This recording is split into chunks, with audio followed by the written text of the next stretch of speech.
সিঙ্গাপুরে প্রায় ১২,০০০ কোটি টাকা পাচারের অভিযোগে এস আলম গ্রুপের চেয়ারম্যান ও ব্যবস্থাপনা পরিচালক মোহাম্মদ সাইফুল আলম এবং তার স্ত্রী ফারজানা পারভিনের বিরুদ্ধে বন্ধ থাকা অনুসন্ধান আবারও শুরু করেছে দুর্নীতি দমন কমিশন। এরই মধ্যে Bangladesh financial intelligence unit BFIU এর কাছে এস আলম গ্রুপের ব্যাংক হিসেবের যাবতীয় লেনদেনের তথ্য এবং সংশ্লিষ্ট নথিপত্র তলব করেছে কমিশন।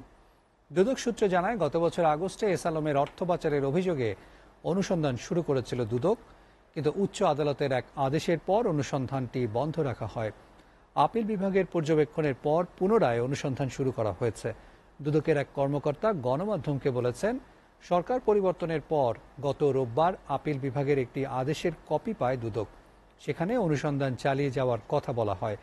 গত মঙ্গলবার অনুসন্ধান পুনরায় শুরু করা হয়েছে। সেদিনই নথিপত্র চেয়ে চিঠিও পাঠানো হয়। প্রসঙ্গত, সাইফুল আলম তথা এস আলম আওয়ামী লীগ সরকারের খুবই ঘনিষ্ঠ ছিলেন। তার প্রতিষ্ঠিত এস আলম গ্রুপের বিরুদ্ধে অর্থ পাচার ও ঋণের নামে হাজার হাজার কোটি টাকা আত্মসাতের অভিযোগ দীর্ঘদিনের।